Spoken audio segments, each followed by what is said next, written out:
SpookShow Gravy Creature Features for the three of you that are watching.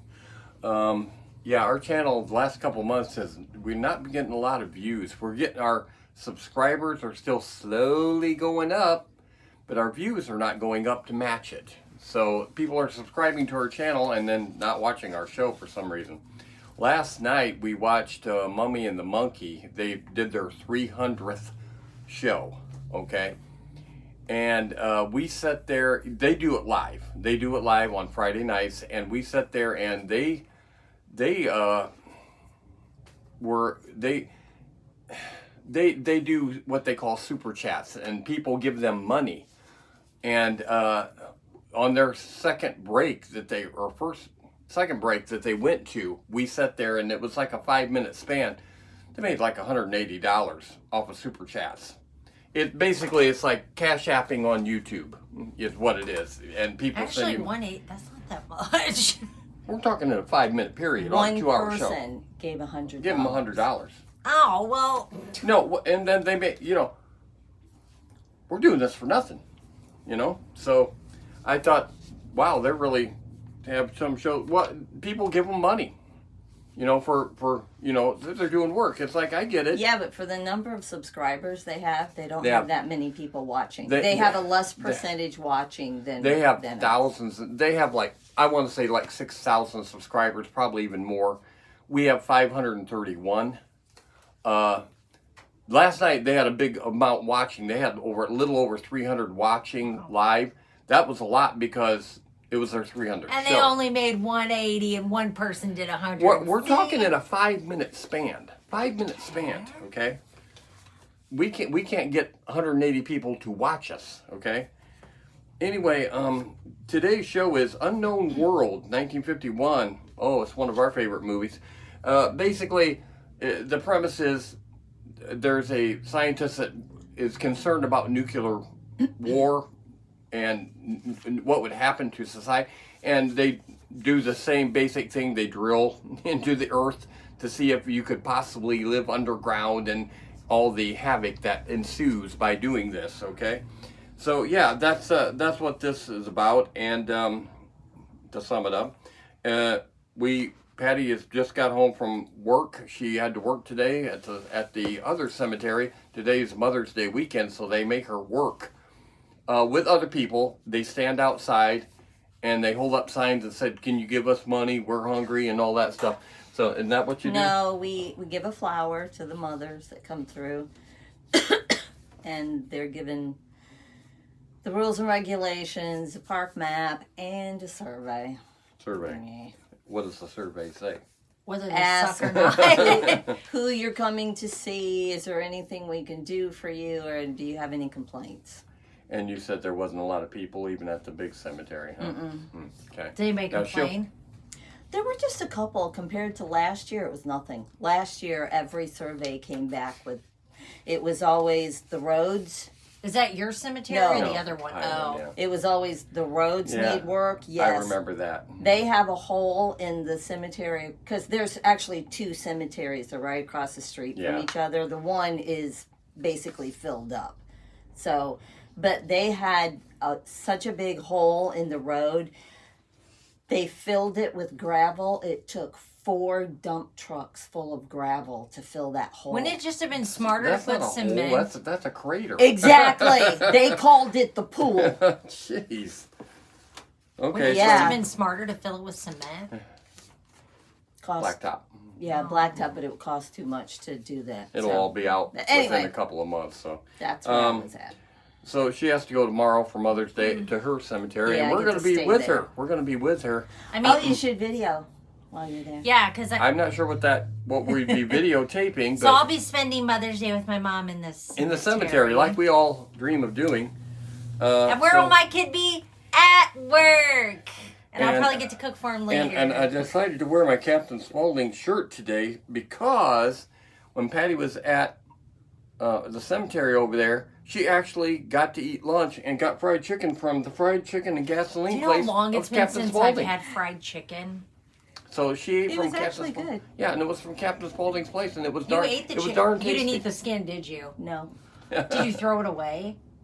I just, Oh, she could have saved it for me. The skin is the bad part of the chicken. No, Unless you want it's taste. the best part of the. Oh, Yeah, it's only if you want taste. Put that The in the meat is good for you. The skin is not. Okay, we're not talking about what's good for you. We're talking about what's good. Put it in Tupperware and give it to Another me. thing I want to mention is we have a commercial running on Channel 48, New York, and me and Dessa was sitting out in the living room, and I flipped it over there on Thursday, and son of a gun, right at the beginning, there our commercial was. We seen it with our own eyes. Yes. Okay, yeah, actually was going on. Patty was in working out, so we told her, but yeah, it was just like from the beginning. It's like they put it there and they knew we were coming. It was weird, but yeah, it was kind of weird seeing it.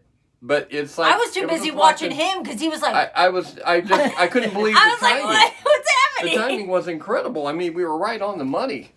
But anyway, yeah, we'll let you watch the first section of Unknown World, 1951. Not a big star-packed thing, but Patty did squeeze in, because I wrote a couple of things that Patty did squeeze in, getting some information out when she got home, because she got home a little bit earlier. So we'll let you watch section 1. Here it goes of Unknown World.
What the future will bring, no man can say. But one fact is certain. Mankind stands at the crucial crossroads of history, the threshold of a new era, the atomic age. For the people of the U.S., skilled in the uses of science and technology, the atomic age is profoundly significant. Across a continent enormous in its agricultural potential, Americans have drawn from the earth a rich bounty, have built great cities, have reared towers into the sky, have spun intricate networks of highways across the land. By the application of science, industry has grown increasingly productive, making possible a good way of life. With assurance, Americans look with an abiding faith to the future. For many, citizen and scientist alike, atomic energy means the promise of a more abundant life. But for many another, the atom is a threat, an evil promise, the paralyzing panic of our time. Thus, to answer the perplexing question of the atom and its implications, the people have turned their attention to the forum of public affairs, have sought to search out realities, to find the facts, or to listen to men of science, like Dr. Jeremiah Morley, famed geologist, the embattled founder of the now defunct Society to Save Civilization. It was Morley who told a Los Angeles audience that a series of atomic explosions, either accidental or deliberate, could set off a chain reaction to annihilate every man, woman, and child on the face of the earth. It could cause the death of every living thing. In a gloomy report, Morley took a dim view of history, recalled the tragically repetitious story, the decline and fall of all past civilizations.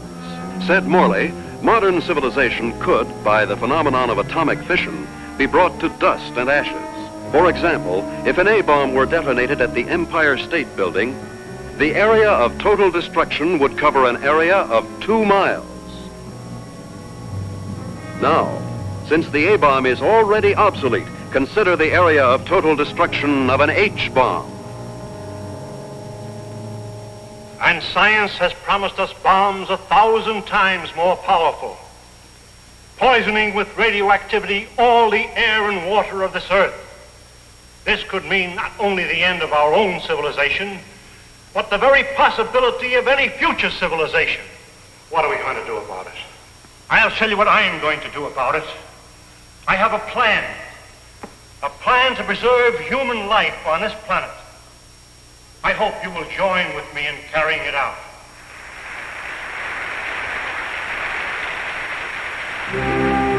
The response to Dr. Morley's appeal was immediate and enthusiastic. The Society to Save Civilization was set up. To its headquarters flocked amateur do-gooders and professional scientists. From them, Morley chose a staff of experts. Dr. Max A. Bauer, eminent geophysicist, ousted by Hitler from the University of Munich in 1933. Dr. James Paxton, metallurgical engineer, twice winner of the McKenna Scientific Award. Joan Lindsay, medical doctor and ardent feminist, who, for her research in biochemistry, was named winner of the annual award by the American Confederation of Women Scientists.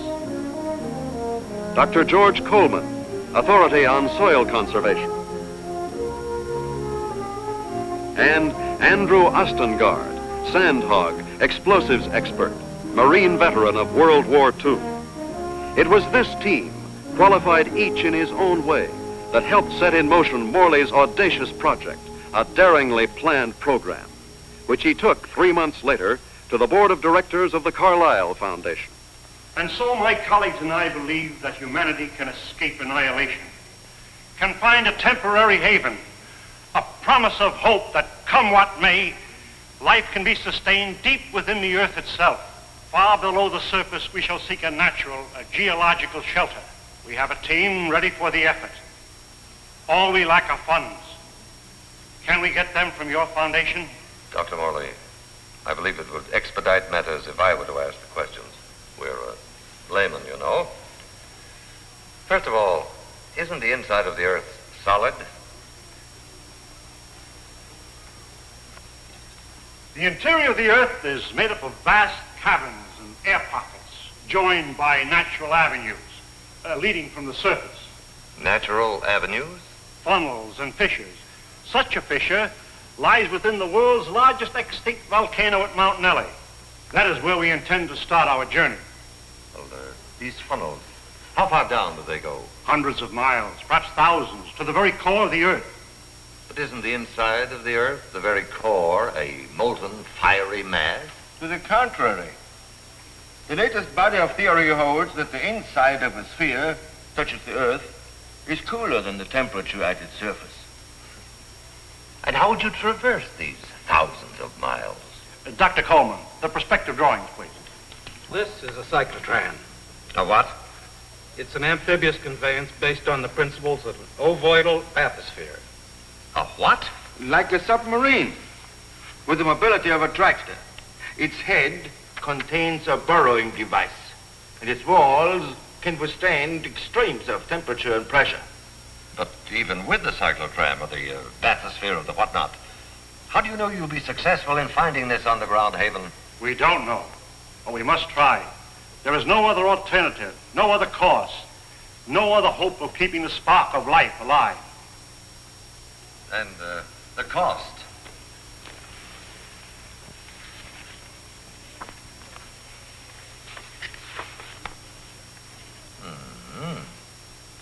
That's a lot of money, Dr. Morley. Well, surely you don't expect... But we do. I know you and your committee mean well. Mean well? Next you'll be calling us starry-eyed idealists. Dr. Lindsay, you're out of order. The whole world is out of order. And I suppose you and your associates consented, right? We couldn't have said it wronger if we tried. The appropriation was denied. To carry on his work, Dr. Morley issued repeated appeals to the members of the organization. It failed. And so, last week, the Society to Save Civilization was itself extinct. And what of its leaders? Of Professor Jeremiah Morley and his enthusiastic colleagues? Where were they headed after a year of devotion to a lost but spectacular cause? To newsreel reporters, Dr. Morley had only this to say. We have no plans. We have no hope.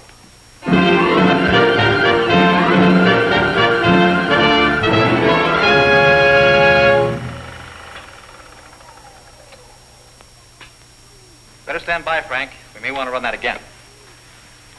Well, gentlemen, what do you think? It's like asking a man what he thinks of his own obituary. I thought you'd like to see it before its release in case you had any objections. Now he thinks of our objections. You've been crucifying us for a year, Mr. Thompson, in the newspapers you edit, the magazines you publish, and the syndicates you control. And now this newsreel. Just a minute, gentlemen. You seem to have me confused with my father. He dictates the policies of our publications. Like father, like son. Nothing, Dr. Bauer, could be more unscientific. As a matter of fact, my father and I never see eye to eye on anything. So he's the villain of the piece and you are the hero. Quite the contrary. My father has all the virtues of our society. He makes the money, I spend it. The large occupation. Oh, I have no occupation. I'm strict. You wouldn't. That idea of yours, Dr. Morley, about exploring the inside of the Earth. You know, I'd like to try that, just for the kicks. I'm sure you wouldn't find it very exciting. Oh, I don't know. Gentlemen, I came here tonight with a proposition. I have some money of my own. I would like to finance your project. Are you serious? Sit down, my boy. There's one stipulation, however. I go with you. And what could you do? I'm afraid you don't realize what you'd be up against. Going 1,000 miles inside the Earth just to satisfy a whim? Gentlemen, you act as if the fate of humanity hung upon you granting me this whim.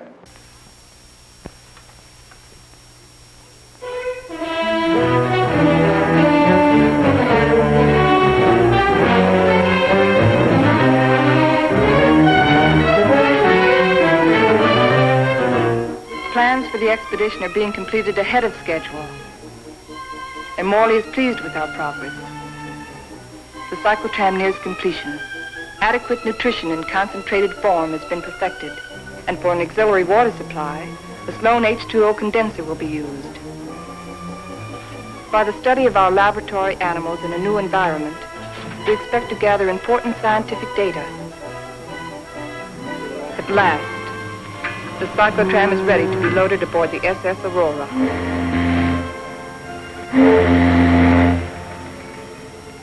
Our destination, the extinct volcano, Mount Nele, where the inside of the Earth begins. This was our base, a lonely, desolate beach at the foot of the extinct volcano.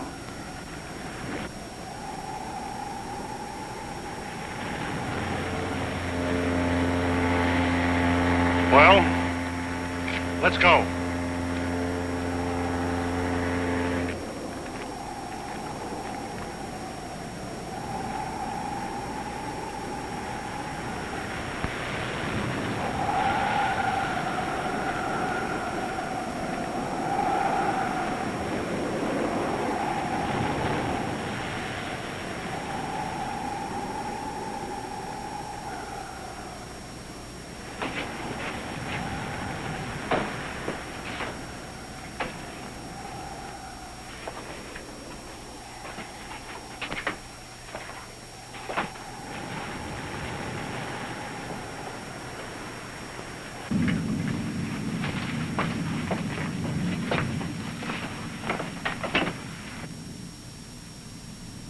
What a place to spend our last night on Earth. You sound like we'll all be dead in the morning. It's a possibility if we stay here.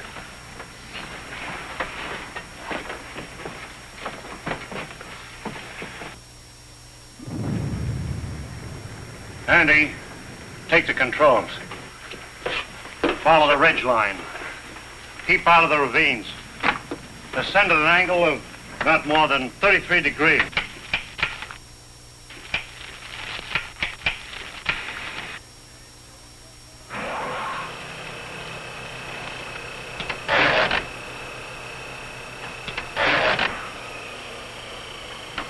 Something's wrong.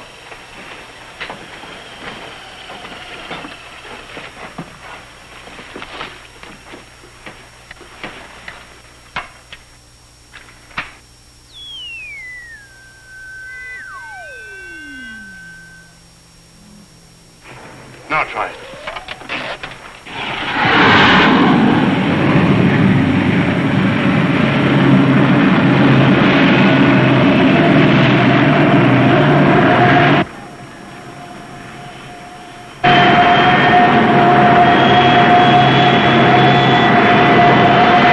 Sustain 2,000 RPM. And follow our chart plan, R4. Check.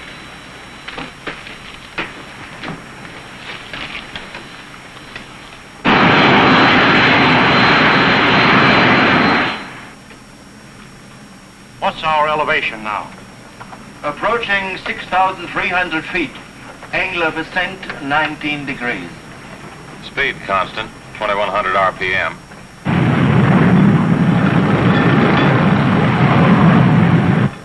I wonder how long this iron lung is going to hold up.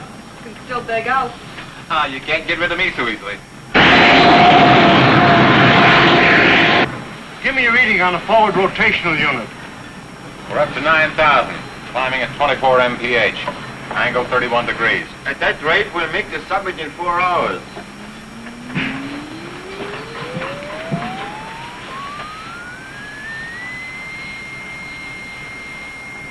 Dr. Mullen, we are meeting some unstable isotopes.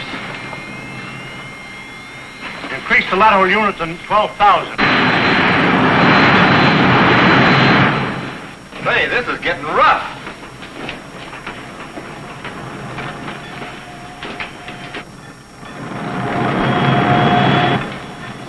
We're approaching position R4. Our computations show an error of less than plus 0.14. Good. We'll reach the summit in 30 minutes.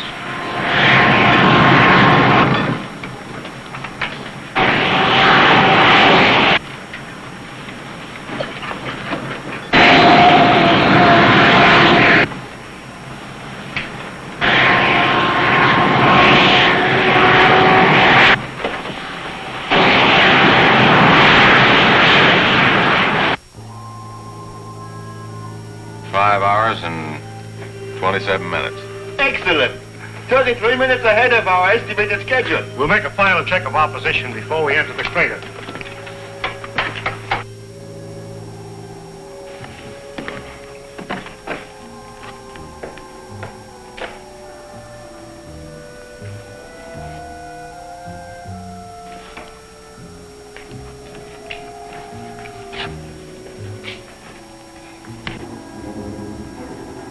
Sure glad the professor picked this volcano for our expedition. Maybe this one could come to life, too. No, not a chance. No bet on it.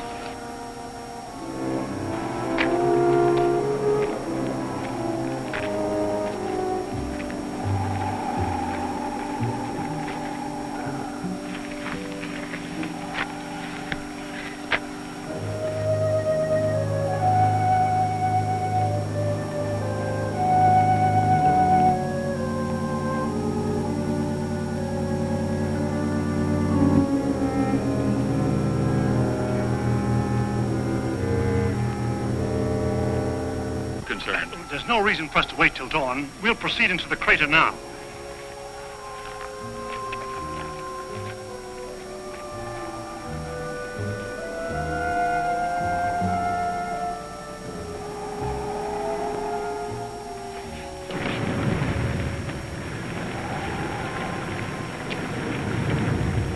Just one last look at the earth. Yeah. What a way to remember it. Follow the downward spiral. Keep to the inside ledges. Speed 1,200 RPM.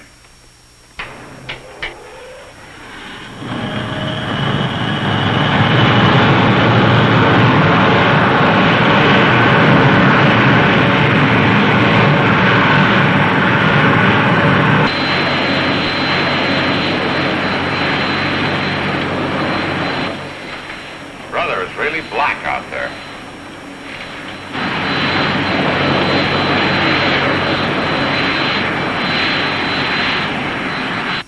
All right, you just watched the first section of Unknown World. We love that movie.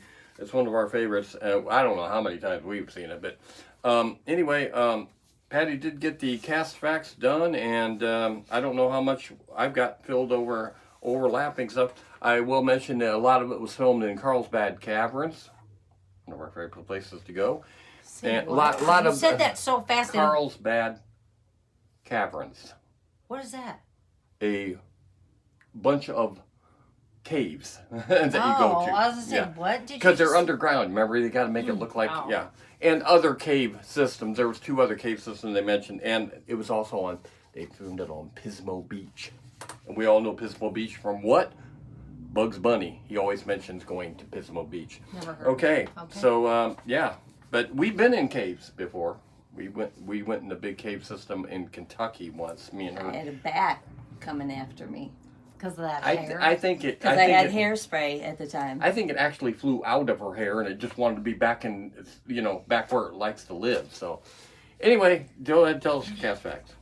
At least I had hair. I had hair then, too. Early on. All right, we've got Marilyn Nash, which played Dr. Joan Lindsay. She actually went to college to be a doctor. But on a vacation with her mother, she met Charlie Chaplin while she was playing tennis. And so he cast her in 2 of his movies. And then she was in this movie. Those were the only movies she ever did in her life. And I brought up the fact that she was really good friends with William Castle, which made several of these secondary scary movies. And she was even on the William Castle documentary, and yet he never put her in a movie. I don't understand that. After the 3 movies, she went on to become a casting director. Okay, maybe that was why. Instead of acting, she maybe that was why, and maybe she worked with him as far as that goes. But she might have done that. I mean, we did see the William Castle documentary. We really did watch that a couple years ago, and I'm a fan of William Castle because that's what they took the movie Matinee from. With Charles Goodman, with John Goodwin. That's one of my favorite movies, Matinee. I really like that movie, but that's where they took it from, William Castle. Go. Otto Waldis played Dr. Max Baer. He actually went to college to be a naval engineer. But after the war, Germany no longer had a navy, so what could a naval engineer do? Nothing. He decided to go into acting. He started out as a stuntman and an acting double, and because they just needed someone to play a part and couldn't find anybody because he was the double, they gave it to him, and then that's where it went from there. So many people stumble into I wanted to be a singer, but I ended up being an actor. And I wanted to be an actor, but I ended up being a singer. Go ahead. Then you have Jim Bannon, which played Andy Ostergaard. He was actually played Red Ryder in the Red Ryder series. The only Red Ryder I know is the gun. Yeah. The BB there was gun. A series. And I seen that. It's like Red Ryder. You mean you were the spokesman for the BB gun? Is that what you were saying? I don't remember that series. Because this was one of the few television shows that was in color, he had to dye his hair. And so it was a big deal to him. He had to dye his hair for several years. And back then, men did not dye their hair. But he had to dye it, and then he had to continue dyeing it because he would go and be that character. What color did we dye it? A dark. He was naturally more of a light brown. Which is odd. Yeah, so I thought that was kind of interesting. Victor Killian played Dr. Jeremiah Morley. He was staging a fight scene with John Wayne and had a severe injury, and he had loss of one of his eyes. He lost one of his eyes in that fight scene. He lived in a place called Free Acres, and it was a social experimental community. And that's all it said about it. And I thought, what does that mean? Okay, that's what something did weird they there. do? Cult yeah. things.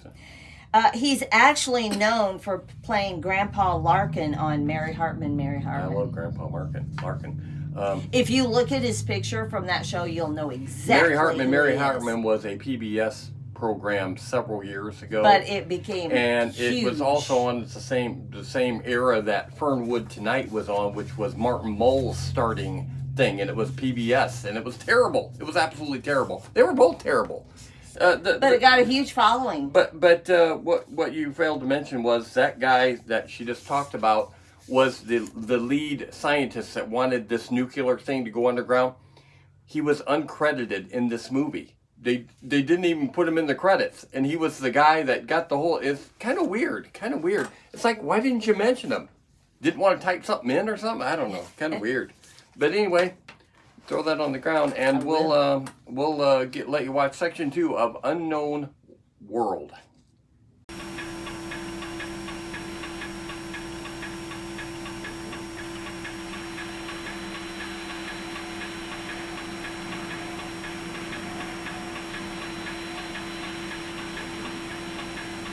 As we descend ever deeper into the volcano, I have observed no unusual physical symptoms.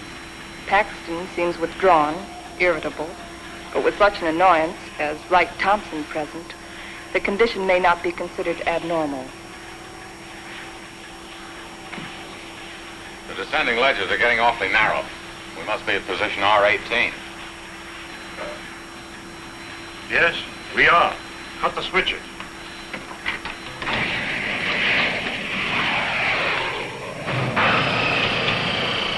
We'll be doing some hiking now.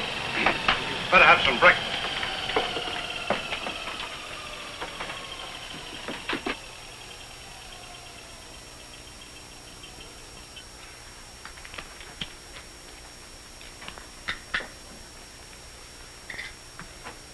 Rise and shine. Morning. How can you tell? Breakfast is served. Breakfast? Well, I've always said there's nothing like starting off a hard day's work than with a good breakfast.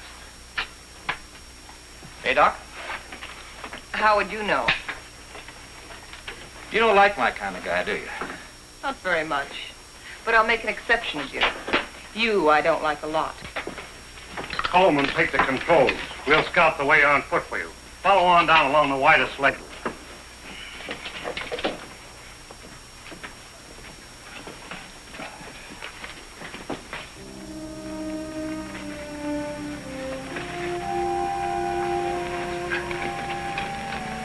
Watch that, it's loose. What's the matter? I don't like it. What did you expect in here? A Garden of Eden? I'm not talking about volcanoes. I mean Wright Thompson.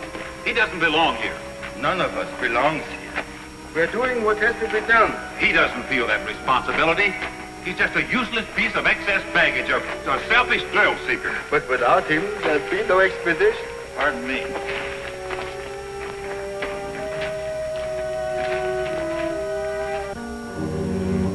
Kind of deep down there, isn't it?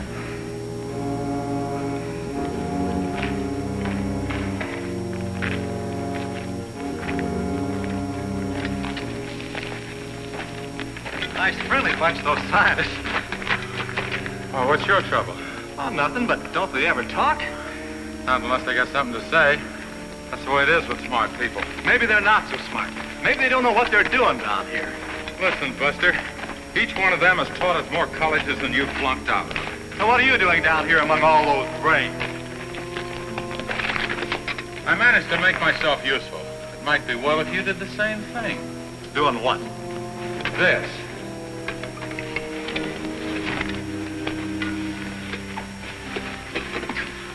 You lead the way for a while.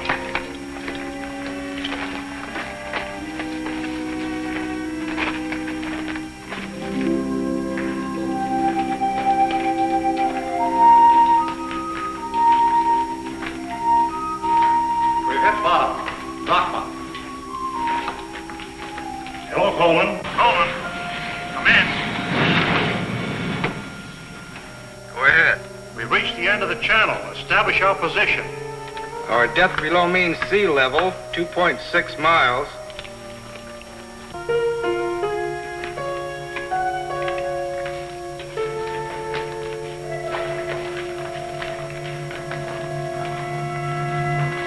The Yang strand underground geological expedition reached this point June 12, 1938, and was unable to proceed further.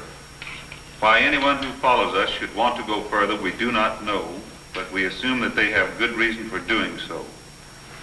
Good luck. If Engstrand were living today, he'd know the reason. The world has changed since 1938. The world has changed since yesterday. We better get to work.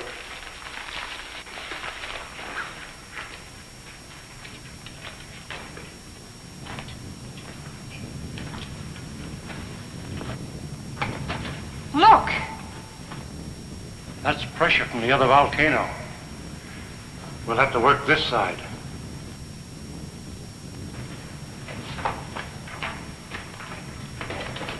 Paxton! Yes, Dr. Morley? Start making density readings on that wall over there. Yes, sir.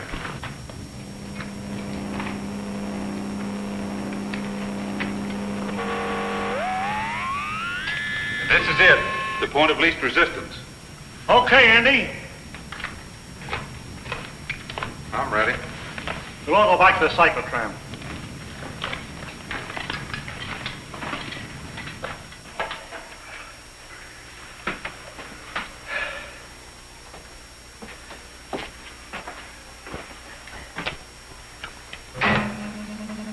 Fuses 1 and 2 set.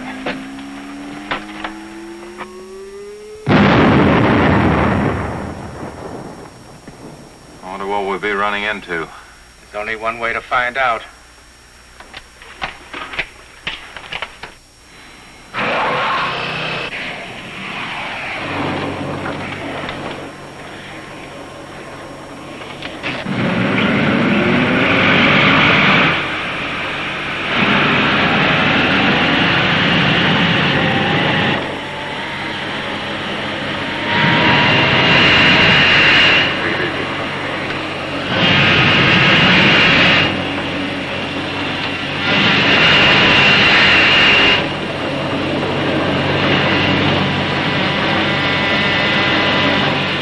Broken through.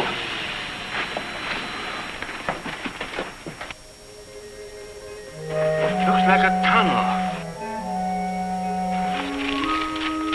So far, so good. Put on your gas mask just in case. Coleman, we'll set the pace. You follow along with the cyclotram.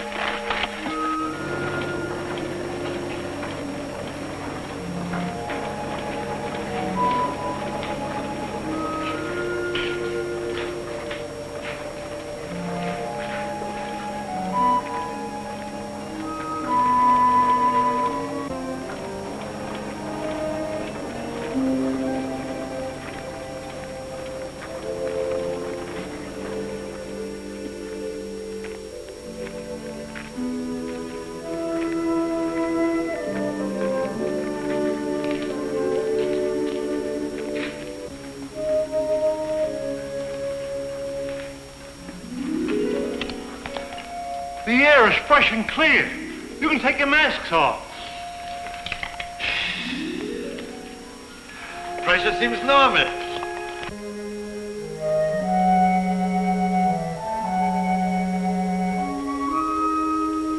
I wonder where it leads. That's exactly what we're going to find out. Lead the way, Andy.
How did it all happen? Long time ago, the earth above was covered with water. And when the sea vanished, it left great limestone deposits behind. Was all this limestone? Yes. And then the water gathered in underground streams and carved out the soft limestone. Drop by drop, year by year, the water dissolved the stone. Each drop carried a tiny particle of sediment. That's what formed these columns. About an inch every 1,000 years. Well, how long did this whole process take? About 200 million years. Hello, Coleman. Coleman, bring up the tram. We'll proceed from here.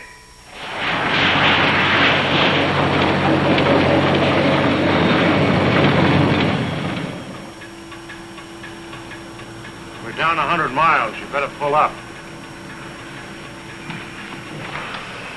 Cut the switches.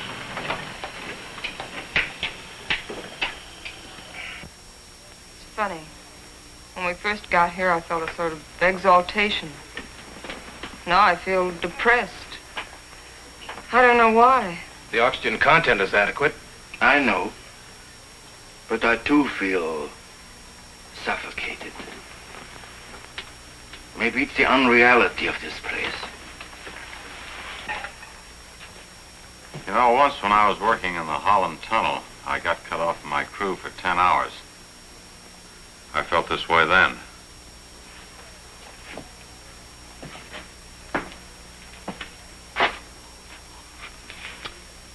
I think I know what it is. It's loneliness. It's a feeling of a person away from people. I felt it on the top of a mountain in Tibet, in the jungles, and on the Arabian desert. It's like the last cord tying you with humanity has been cut. It's more than that. People have dignity only in relation to many other people. Alone, a man is as useless as any rock out there. No, you're both talking nonsense. Nature doesn't influence man. Man influences nature. One man, one strong man, can change nature. Oh, you're wrong, Dr. Paxton. It isn't one man. It's many men working together. Right, teacher? Men together are no more than sheep. One man standing alone leads the way. Then the sheep follow. Please, gentlemen. Well, I'm please. embarrassed for all of you who call yourselves scientists. Swayed by a self-indulgent young fool. I'm going ahead. I hope that by the time you catch up with me, the atmosphere will have cleared the cobwebs from your brains.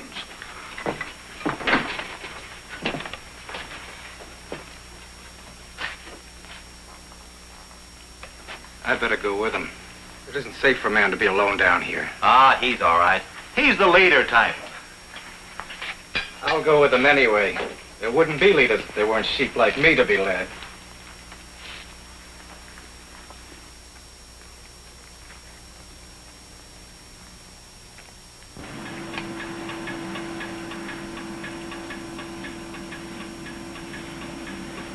I still don't see any sign of Paxton and Coleman. Well, keep going.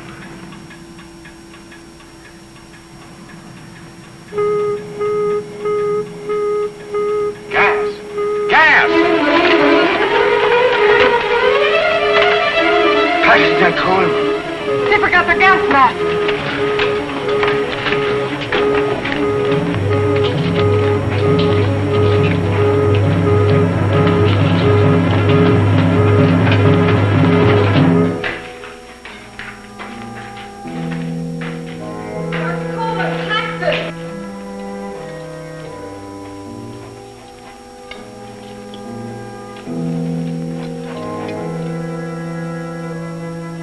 There they are!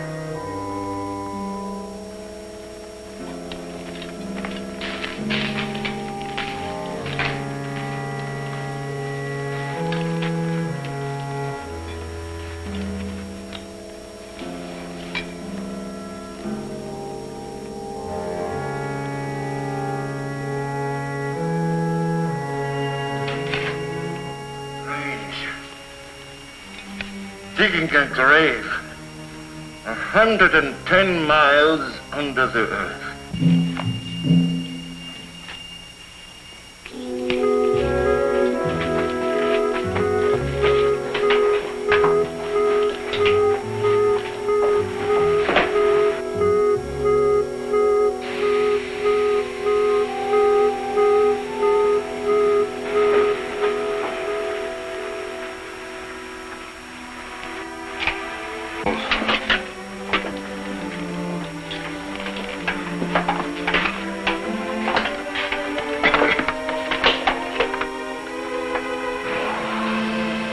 must go on. It's too late to turn back now.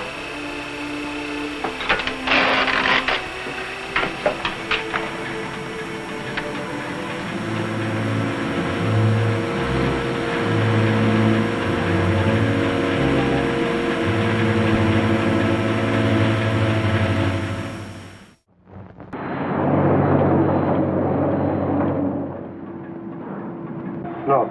Andy?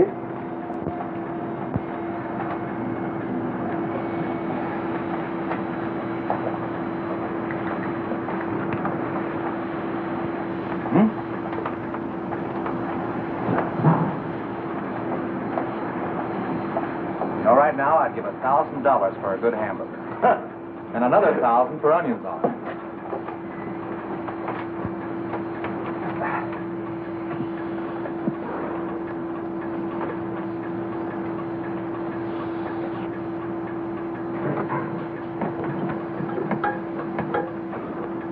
Dr. Morley, our water supply is...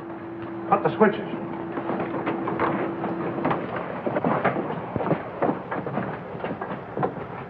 Polluted by the gas fumes. Yeah, somebody left it open. Back there just before Paxton and Coleman took off. I guess I forgot to close it. Oh, Andy! It was an accident. An accident? We may never find water again. Now I suppose you'd give $1,000 for a glass of that. Andy, there's a job to be done. We've got to find water fast, and in this area. Yeah, I know. We got about a chance in 1,000 of finding it.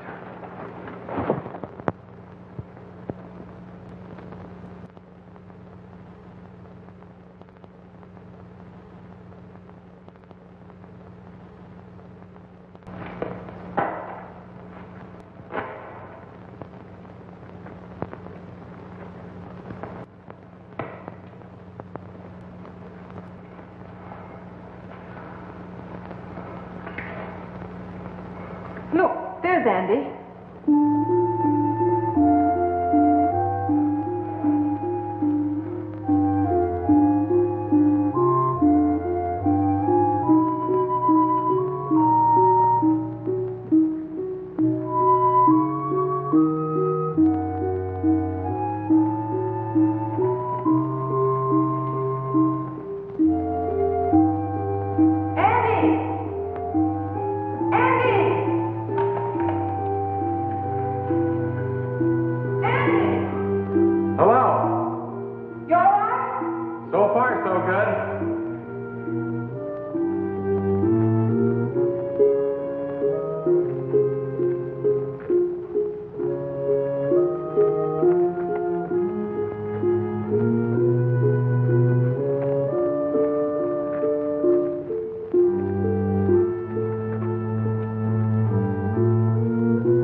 No water here!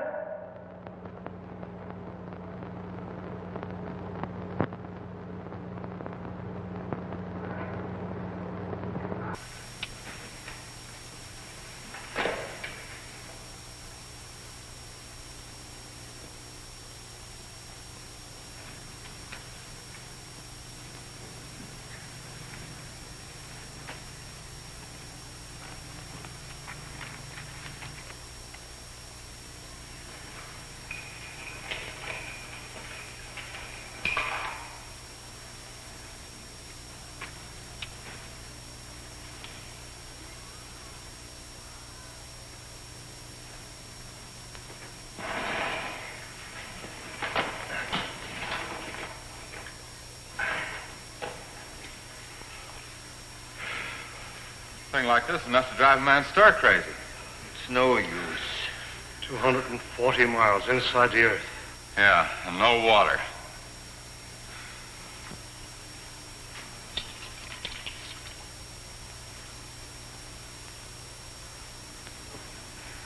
Here. I've been setting it to the animals.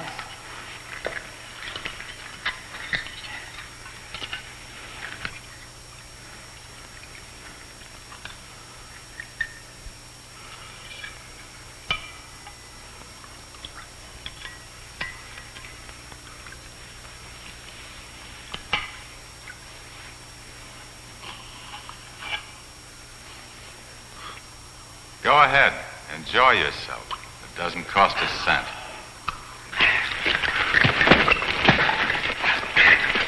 Stop it! Andy! This is ridiculous. We have something larger at stake than your personal petty feuding. Now, you two can come with us or stay here and kill each other. I'm going after the cyclotron. Never mind. I'll go get it. Okay, half the movie is over, and it's time, the exciting time of the evening, to show the prop of the week. Okay? And prop of the week is... Uh-oh, there's our dog. I put up the gate to block him. People might recognize these guys. Mordecai and Rigby. That's Rigby, of course. That's Mordecai. Okay? This show came on in 2010 and ran from 2010 to 2016. It is a cartoon. It's good. It is When Dar so started good. first watching Mordecai and Rigby, I said, what in the world? Because all the characters on there, I know. it just didn't even make sense. I would see these people. He's a blue jay. I mean, it just didn't make sense. The bubblegum machine. And we started watching it, and I started watching it. Dar already liked it, and it's like, okay, Dar, you were right. This is oddly good for some reason. We have here the regular show Fright Pack. Yeah, that's the name of the show they were on. Mordecai and Rigby is not the name of the show. Regular show is what they were on, and this is the Fright Pack. They had a lot of good Halloween episodes. They really did. Their episodes were super good. The episodes in general, even non-Halloween, were good, but the Halloween ones, they were good. They were good shows. They're really off the wall. The season that we have, God darn, I watched that. So I probably have it's everything good. memorized. It's It's good. actually good. And I don't really like me myself. I don't really like cartoons. It ran for 8 good. seasons. The characters on there: Muscle Man, Russell Man. Skips, Benson, Yes. Pops, Margaret was the girl that he always liked. Margaret, she was a bird too. Wasn't she a cardinal or something? Yeah. Ellen was her dorky friend, which liked him. CJ, I think, was that cloud character. Remember, Maybe she was like a cloud. I'm rusty. Yeah, that was so weird. High Five Ghost. It was a ghost and it had the thing coming out of its head to slap him. See, that's what I'm talking about. Yeah, the one guy looked like a gumball machine. Skips was like, what would you call him? He was a white, Sasquatch type, gorilla Sasquatch. But it was, if you just hear it, you're like, that's stupid. But you watch it, it's like, that's funny. And Thomas, their one friend Thomas, they used him later on because he was like, he did stupid things and they worked off of that, So, but Mordecai and Rigby was a good show. Oh, it was great. These, we got Dar these for Christmas several years ago, and these, although did not go up in value like the Left 4 Dead plushes did. Is that supposed to go in there? The other one is. Why is it going there? Oh, you're talking about wearing it? I'm not ripping I anything. could hear it. Oh, it's like a shirt. Yeah, see? Well, what'd you think it was? I didn't know. I couldn't tell. Well, why didn't they send it that way, I wonder? Anyway, yeah, these are somewhat valuable. Nothing like the Left 4 Dead plushies. They didn't go up in the hundreds or anything, but these were a little pricey, I think, to begin with. These were pushing like $50 a piece to go up. I think they're worth maybe $80, $100 a piece. But again, not something everybody bought because the plushies were a little pricey. But anyway, we recommend this show, and it's actually good. Me and Dar had some laughs on this. One of our favorite laughing ones, though, isn't a Halloween show. It's when he's meeting Margaret's dad, and her dad's real competitive. Isn't he military or Yeah, something like that. I like the rap one. And they end up going up higher and higher and higher into the sky because he's trying to outdo the dad, and the dad's tough, and I don't know what the premise is exactly, but anyway, they get up there so high that when they they fall back to Earth, they jump off of wherever they're at, a high place, they hit the ground so hard, it makes a nuclear mushroom cloud, and we thought that was the funniest thing. To have a nuclear mushroom cloud. Me and Dar both like that a lot, but it had nothing to do with Halloween, but yeah, very off the wall. Our dog's very sad out there. I've got the gate up because he's so sad. He's gigantic, and he doesn't realize he's big. So, okay, so that was our prop of the week. Okay, and they could wait to hand these back when the camera's off, but they're not. So you're seeing it happen live. No. Okay, somebody send us money. Give us a live chat. Give us what do they call it? Super chat. Give us a super chat, even though we're not live. Okay, here we go with section 3.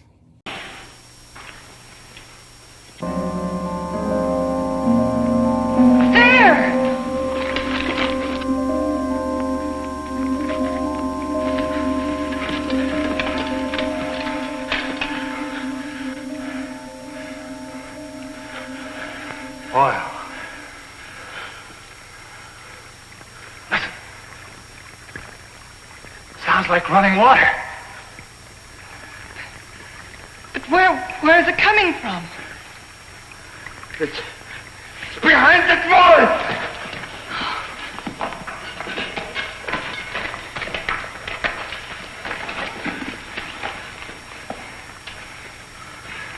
It is running water. Well, why don't we go through the wall with a cyclotram? No. There's this brother. There's still such a thing as too much butter. It could be an underground sea. Andy, bring a couple of heavy hammers.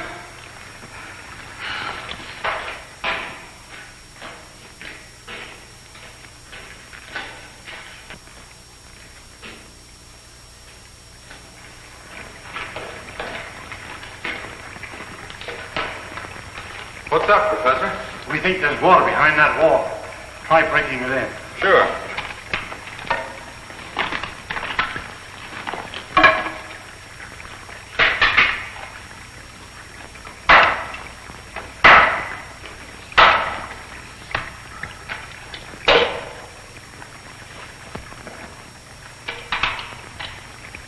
I brought 2 hammers, you know.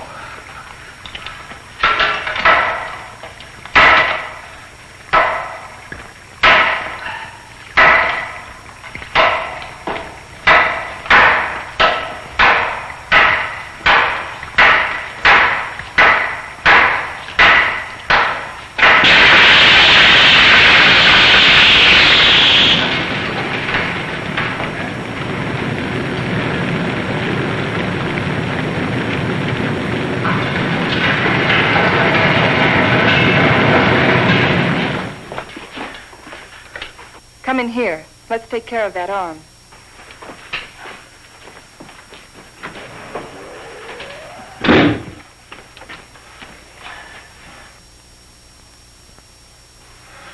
The outside temperature is rising fast. It's up 280 degrees now. It looks as if it could go on forever.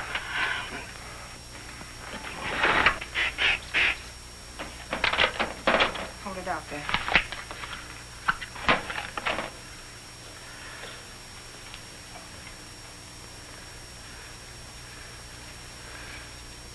Outside temperature. It's dropping fast. The outside pressure is dropping, too. Good. Condensation will soon take place. There. You're a pretty good doctor at that. You're a pretty good patient at that. Thanks. Here, slip this on.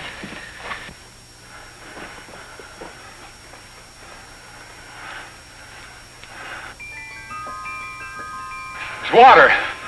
Look. Look at it. It's water.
Joan, are you all right?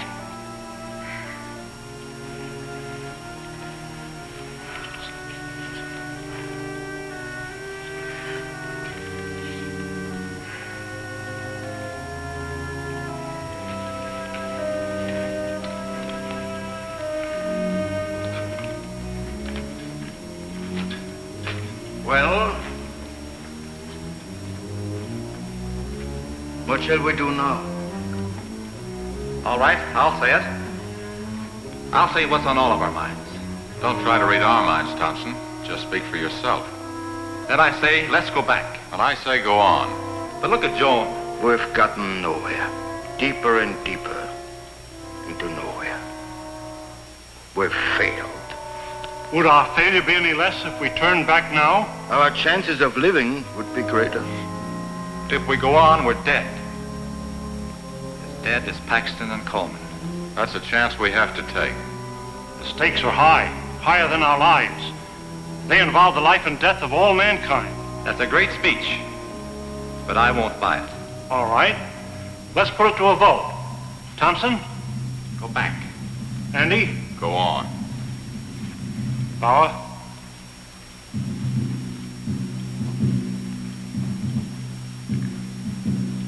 Go back. Go on. Seems to be a deadlock. I suppose none of us would like to reconsider? Doesn't women's suffrage count here? What do you say, Joan? I say go on, and let's not waste any more time about it.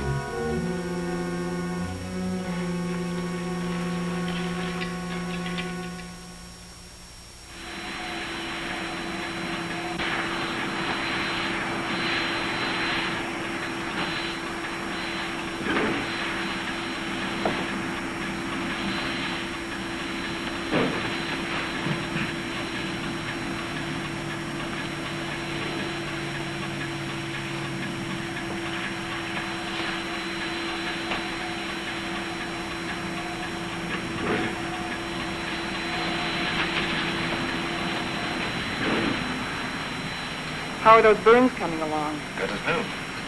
How are you, Doc? Oh, I'll get by. Here. What's it for? Does it have to be for something? Does everything have to be functional? It's a good luck ring. Saved my life in Tibet. Here, take it. Why give it to me? Haven't you ever been romanced before? Not 900 miles below sea level. Then it's about time. If there were any flowers around here, I'd pick them for you. There's a highly scientific theory which states that if any man and any woman are cast away anywhere for any length of time, sooner or later they think they were in love. That's what's happened to you. If that theory has any value, it should apply to you. Does it? No. Well, I guess I need a little more time. We'll talk about it later.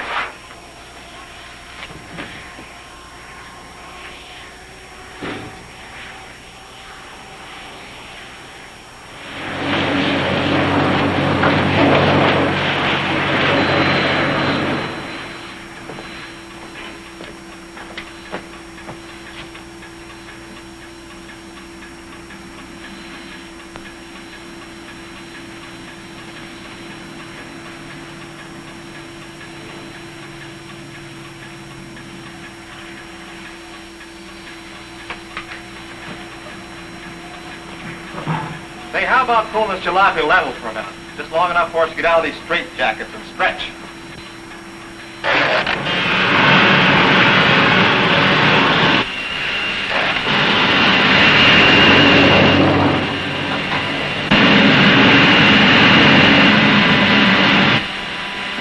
How much longer is it going to be like this? Oh, right. What difference does it make? Plenty. If it's going to be like this the rest of the way, why go on? Why waste time? That shouldn't make any difference to you. You've never done anything but waste time. Listen, you meathead.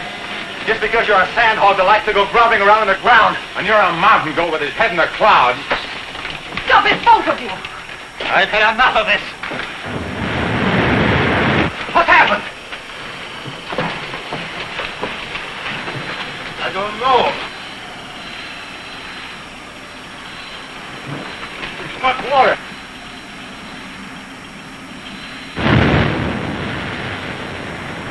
We are out of it.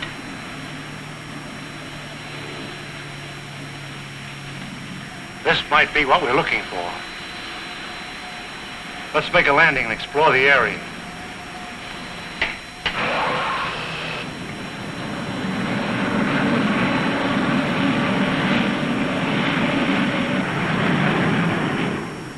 It's got a high calcium content, but it's drinkable. Hey! Look what I found!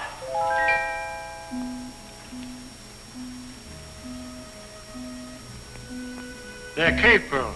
Cave pearls? How much are they worth? Calcium carbonate. Calcium carbonate. Well, how about this? Sulfate of lime. Plaster of Paris. Professor, you take the romance out of everything. Here you are, Doc. 2 souvenirs from Hades, vacation land of the underworld. Thank you. Back home, I'll be the envy of every kid on the block. I'm not so sure, Joe. Take a cave pearl into the sunlight, turns gray and ugly. And the flowers? It'll crumble to dust. Hey, Professor, how about these fish? It's a rare species. They're edible, though. They have no eyes. I think I'll stick to pills. They lost their eyes 10 million years ago.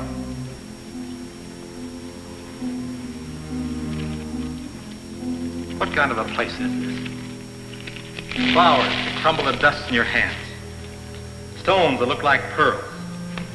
Fish without eyes. Nature sure a practical joker. I suppose you could have done better? 10 million years, I couldn't have done worse. Morley believes this is the shelter we've been searching for. A valley of shadows, where light can be sustained. A shelter for humanity. And yet our morale is very low. What do we want? A ray or two of sunshine? A change of seasons? Starry nights? In this graveyard, Morley thinks We can build a new life right here. You mean this is what we're looking for? You'll get used to it. Well, who wants to get used to it? Why don't we go on? A little further. But we've come 1,100 miles already. How can you measure what we've been through in miles?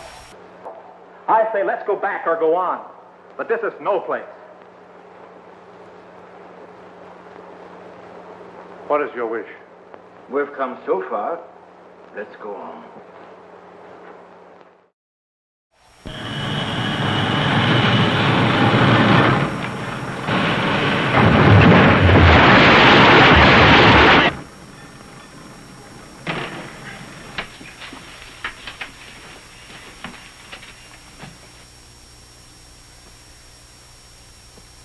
Well, Which way do we go?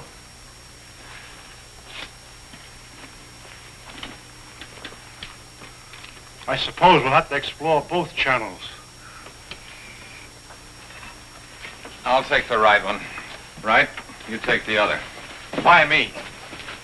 I'll tell you why. I'm sick of taking your orders. That's the trouble with you, Thompson. That's all you do is take, you never give. Without me, there wouldn't have been any expedition. Well, that's not enough. It's time you gave something yourself and not your pocketbook. Andy. We might as well get started.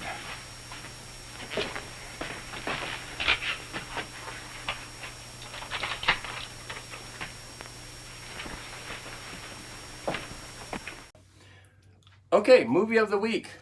Ghost Rider from 2007. Nick Cage, one of our favorites, one of me and Dart's favorites. We model our lives after Nick Cage. He's quite a guy. The guy is a snappy dresser. I've seen him walk down the streets of New York, sidewalk streets, and he looked like he was dressed as Willy Wonka a few years ago. And you know what, though? I'm not hating on that. I'm not upset by that. I don't even know what to say about that. I mean, the guy's eccentric. Yeah, he's kind of as weird as what you think he might be. This movie was actually good. I didn't really care a lot for the second one that they come out with, but the first one was good. yeah, it had Peter Fonda as being the devil, you know. And he's dead now too, isn't he, Peter Fonda? He died a little bit ago, I think. So. Yeah, yeah. I don't know why he didn't take his sister with him. He should have. Yeah, but I don't think they're going to the same place, if you know what I'm talking about. Dang. He's up. She's going somewhere else. Yeah, she's a bad person. Yeah, she's a very mixed up person. So she won't be seeing him later on. But yeah, Peter Fonda was the devil, and Sam Elliott. What was Sam Elliott really known for, as being handsome and rugged guy? Handsome and but rugged. what did he play in that really got his name?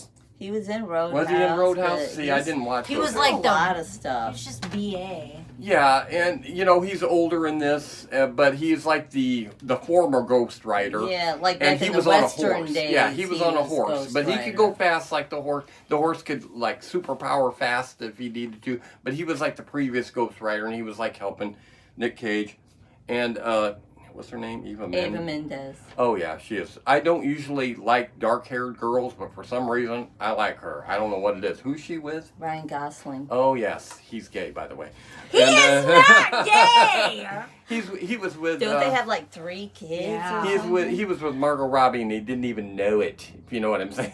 That's because he had Eva Mendes at home. No, it's because he was playing Ken, and we all know Ken doesn't have parts down here. He's smooth. He's not gay. Trust me. He's smooth. He's gay as gay can be. Anyway, he's in a popular movie right now, Hail Mary. I don't know what that. I don't even know what that's about. I just know it's doing well. Mason wanted to go see that. I just know it's doing well, but I don't know anything more about it. But anyway, Ghost Rider is a good movie, and I actually had a figure set of Ghost Rider, smaller ones, and one of my scarves is actually that I have multiple scarves that I would put around my neck.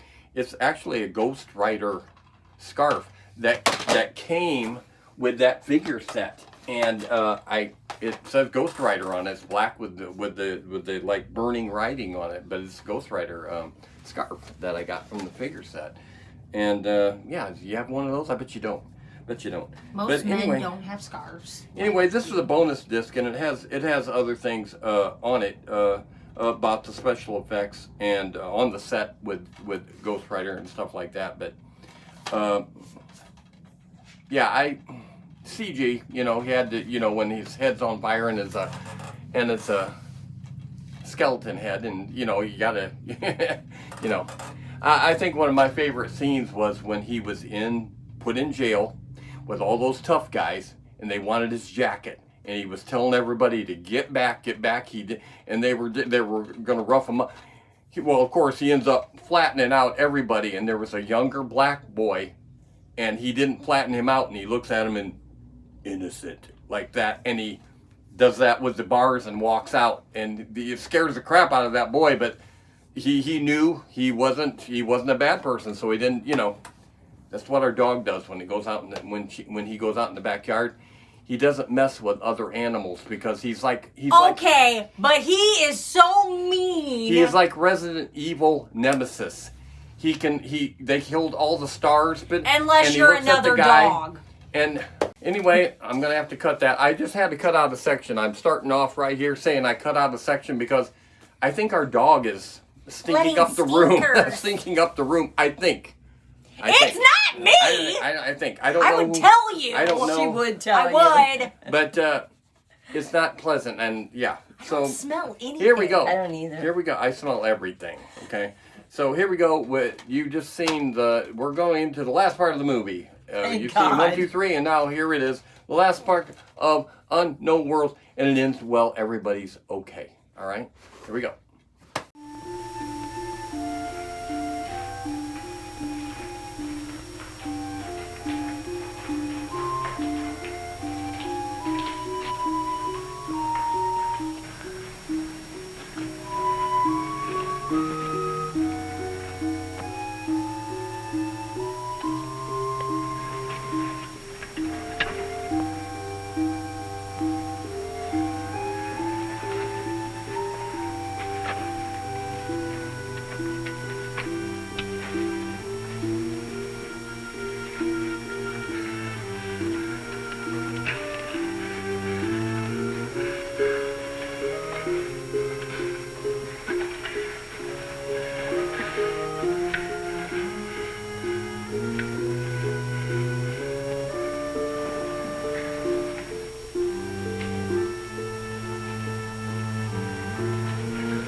Andy.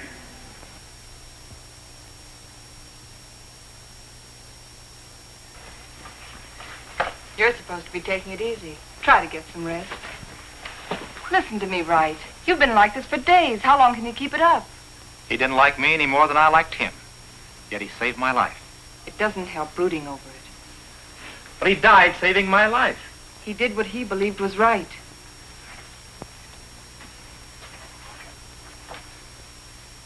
My trouble was, I never believed in anything.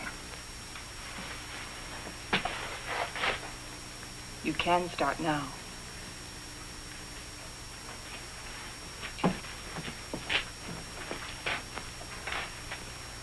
Morley wants to go back to that Valley of the Shadows he liked so much. Well, it's better than this. But it isn't good enough. What do you want to do?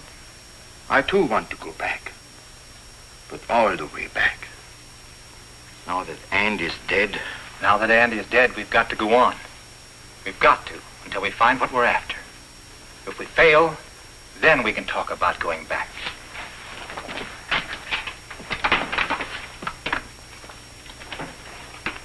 Over there. Good.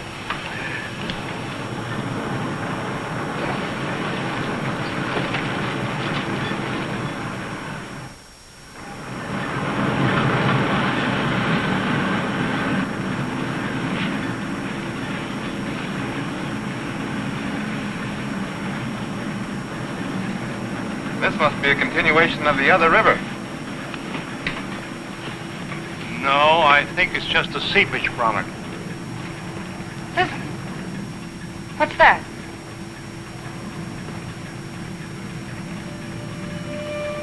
Look! It's like daylight.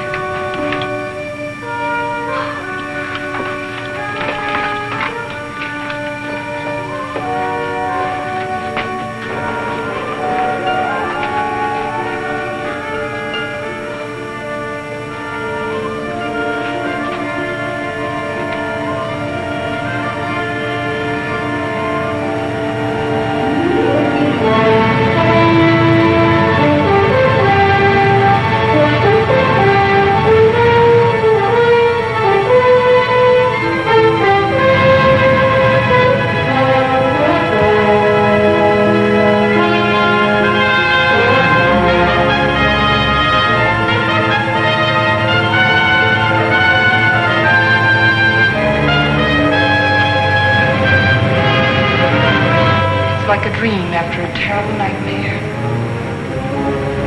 I think we found it.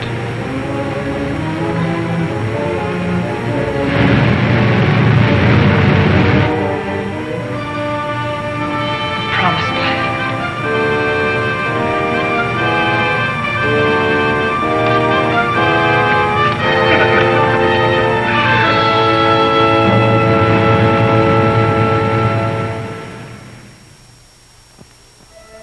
We have discovered a vast and radiant cavern deep within the earth. Along the shores of this incredible cave lies a great underground sea, gathering up the waters of the earth. A strange, sunless light is reflected from the phosphorescent dome. The glowing peaks are weathered and sharp, and the gullies deep. The wind is soft, and the climate pleasant. Vapors rise up into the bright dome, forming luminous clouds.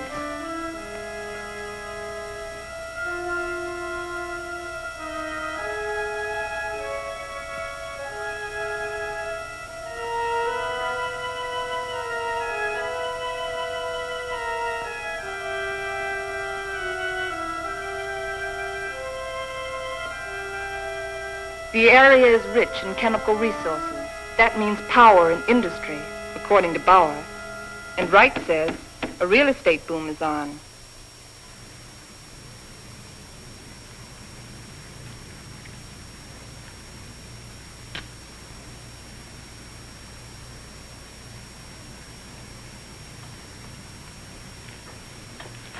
You got a match? Sure.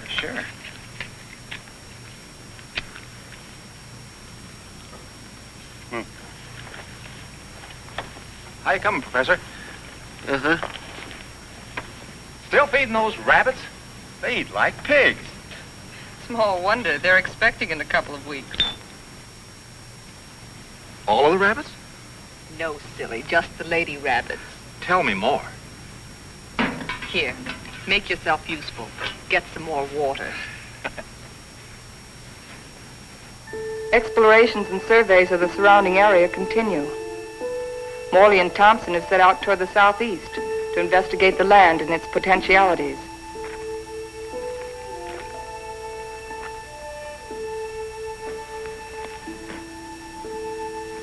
This is a strange kind of sand.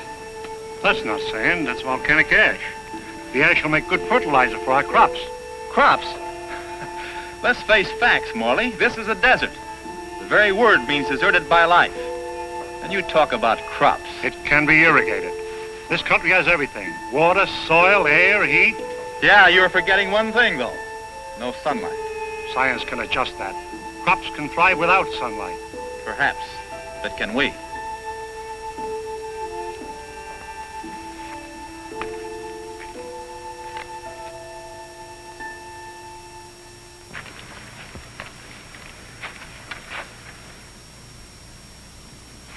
What sort of species is it?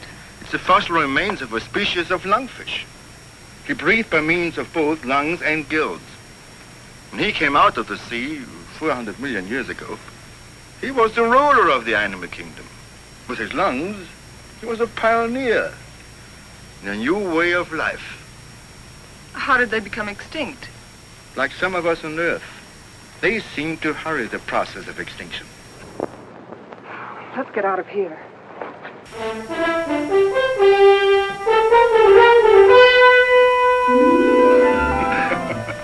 What's the matter? You act like you swallowed a canary for breakfast. This is the day, right? This is what day? The day we're expecting the first litter of rabbits. Well, who's going to pass the cigars around? You apparently don't realize the importance of it. Oh, I'm sorry. By observing the rabbits, we've already learned that they respond to nature basically as we do, as any mammal does. And from their young born today, we can predict how our own young will respond in the new world. Dr. Morley, Fowler. Come on. You go ahead. I'll get plenty of hot water.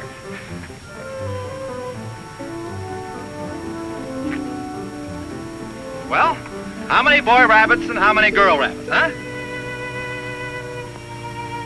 What's the matter?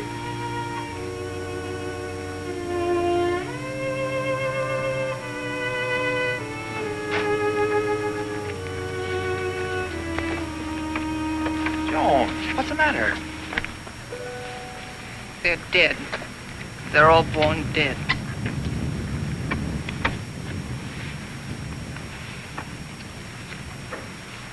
I can't understand it. Why? Why? There must be some cause, some biological reason. We've been searching for causes. Our investigations have been checked, tests rechecked. Examination of genetic tissue proves that all experimental animals born here are sterile.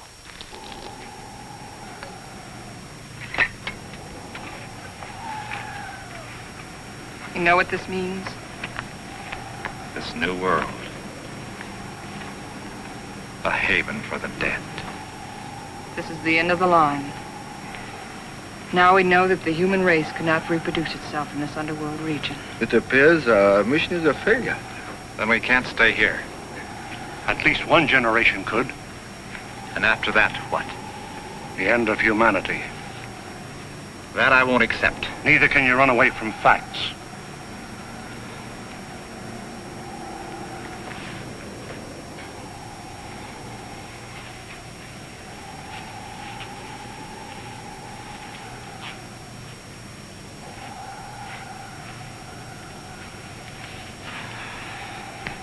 I've always run away.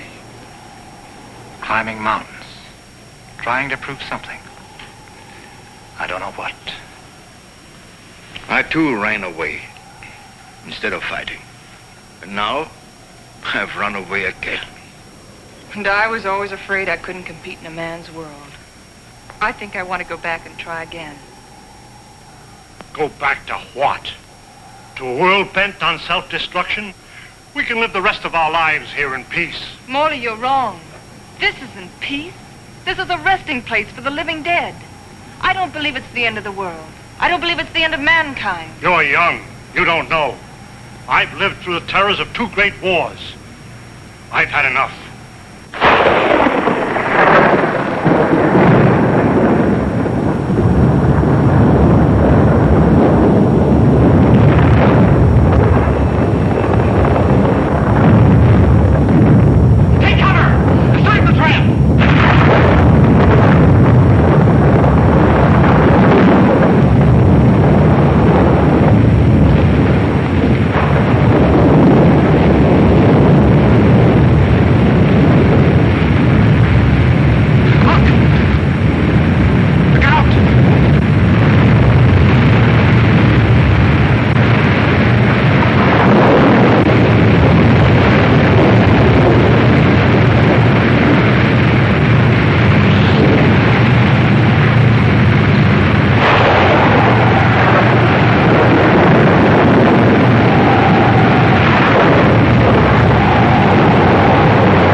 Take over.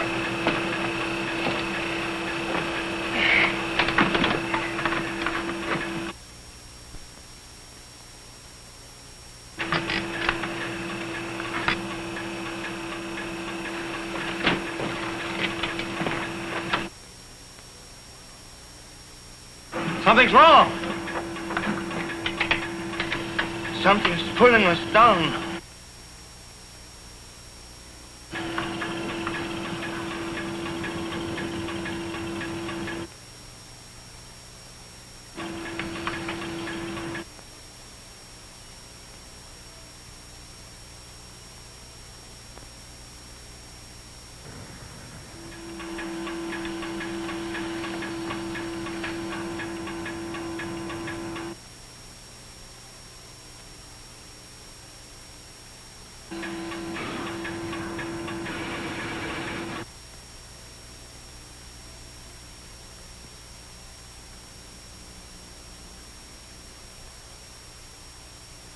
We are lost.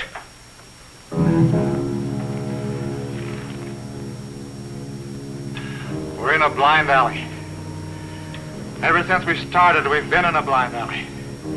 We can't bury ourselves in the earth and expect to live. Maybe that's the secret. Morley understood. Strange. We didn't know it before. I used to be afraid of death. I was afraid of life.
could it be?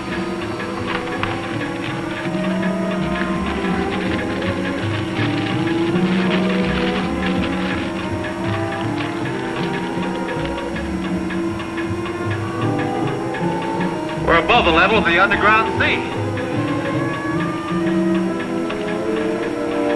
We found a channel to the upper ocean.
On that island.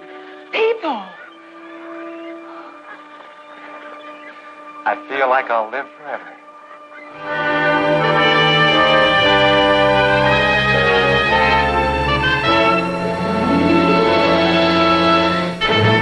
Okay, the movie's over. We got a dog that I think needs to go outside, and we're trapped in here. The snack of the week is this week. The snack is drinkable again. It is Dirty Mountain Dew. Mountain Dew with cream soda. Now, I like Mountain Dew and I like cream soda, but I don't know if I like them together or not. Okay, so that's our snack of the week. I hardly ever drink anything else other than Mountain Dew. That's our snack of the week. Before we take a test of it, I'm going to mention a couple other things. Kinder Joy. You see these on the commercial. Okay, this is a Halloween one. I've never opened these, the eggs and stuff. It's got little characters in it, and these are like what, like $2.50 a piece. They're very expensive. Yeah, there's a crappy little teeny toy in it, and the chocolate that then it looks like it's some kind of a nut off of a tree from an alien civilization that you don't want to eat, and they try to make it seem bad. Have you ever had a Kinder? Yeah. You should take the toys out. It says they glow in the dark. But it'll wreck the egg. It'll wreck the egg. It'll wreck the whole system. Yeah. How old is this? Do you look? 21. Ooh. 21. 5 years old. Yeah, Dusty got me this. Sam's Club? This probably cost $7. Well, it's actually probably got it in 2020 because it probably will last. You're right. That's how that works. So yeah. Anyway, Kinder Joy, overpriced crap, and the chocolate isn't that good. Okay. Yeah, very overpriced. And since we're doing weird things, I just wanted to show. Once in a while we'll show weird things that came out that were bad and did not last. Those are bad. Oh God. Oh God. They were bad. Icy cookies, okay? But slushies are so good. Blue raspberry and cherry, okay? These aren't, like Dessa said, ices are good.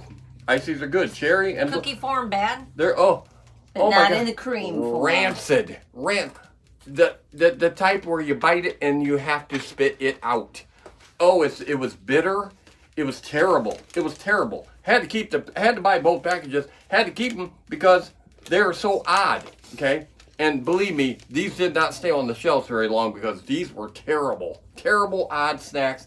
Nothing to do with Halloween. Just one of those things I wanted to show you to kill a little bit of time. Send us a super chat, will you please? Okay, here we go. I got a different glass this time. Don't give me red. Red's bad luck. Give me that. Okay. Make sure it's clean inside. It should be, but make sure. Okay, I'm opening this up. That's pretty thick. Like I said, I like cream. Do you like cream soda? You're going to say, I've never tasted it, right? You are I knew correct. it. I knew it. Get your nose out of it. Oh. I don't know. Let's take a smell. You smell it? Or do you smell nothing? It smells like vanilla. Can I have some, please? Okay. He gave you lettuce. I love how we're like, Gotta stir We're almost it done, up dog. a bit. Has a nice bouquet.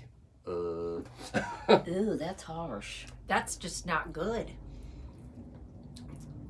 Oh no. No, darling. I'm done. Let me tell you a little something about this.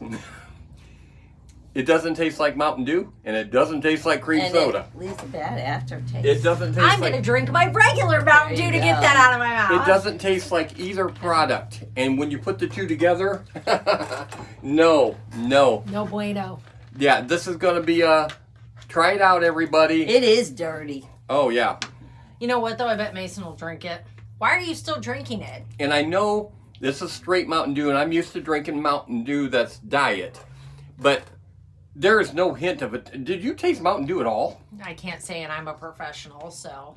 It was very, like, fizzy. If I had to pick which one it leaned towards, it would be cream soda. Yeah. It would be cream soda. Mason would probably like it. Cream soda is a taste that not everybody goes for. Yeah, I'm not a big cream soda fan. Yeah, me and my mother and Dar like cream soda.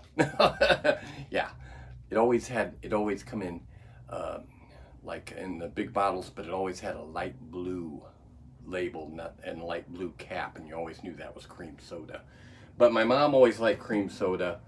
It's not something you want to sit around and drink like you do Mountain Dew, one after another. You can drink one and then you're done for that day. But yeah, so we tried it out. We did not like it. Basically, every snack we try out each week, we don't like. It's kind of like a thing. I don't know. We've had some chocolate. Oh yeah, this chocolate was the great. chocolate bunnies. I guess that was all right. Can't go wrong. When we try things we haven't tried, they usually This I'm going to keep the bottle because I guarantee you, a year from now, you won't see hide nor hair of this. No, it's not going to be popular. Nobody's going to like it. Okay. We'll let you go for the this is our 380th show, isn't it? Yeah. No, it's I think we're in the low 40s as far as movies go. I've got movies downloaded to last us for 2 years. I've already got them downloaded and saved. I think I've got like 2 years worth of movies to use. So we're set for right now. We've been doing this for almost a year and a half now. And then how come we only have 40 movies? Because weeks in a year? Because we didn't start at the beginning of the year. We started like in late February. And stuff's happened where we haven't been able to shoot. And we had a strike issue there for a while, and I was kind of pulling back for a few weeks because I was not expecting that. So we kind of laid low. But that's why. That's why we got what we have. Okay, we're gonna let you go, and we're gonna let our dog go outside and.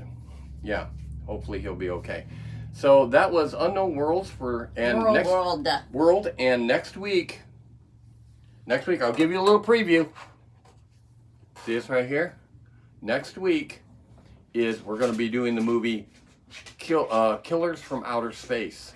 And if you know anything about that, that's the movie where the men that were the killers from outer space looked like they had ping pong balls cut in half and stuck on their eye, and I'm going to have Deza wear these as the killers from outer space would wear them. They don't have bloodshot on theirs, but you get the idea. She's going to wear, all you do is just set them on your eye, and it pretty much stays right where it's. Excellent. Yeah, so she will be wearing those, so you can see them next week. Me and Patty are not going to wear them because I do have more, but we're not going to wear them because we got glasses on, and she doesn't, so we're just going to have her do it, okay? So Killers from Outer Space next week, and it's supposed to be, not this Monday, but next Monday, it's supposed to be 86. Wow, that means I'll die at work. Yeah, that's great. 86 next Monday. So it's kind of cold here for May. So, okay, we'll let you go. And am I forgetting to say anything I wanted to say? Yes, I read your mind. No. Yeah, okay. All right, we'll let you go. And Killers from Outer Space next week. Ready? Ready to go? Yes. Who should say? You want to say it? You say it. Thank you for watching Spook Show Gravy Creature Features.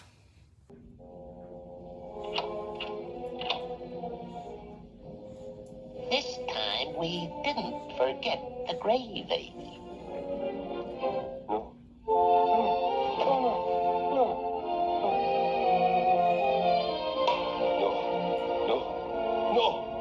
Well, what do I know?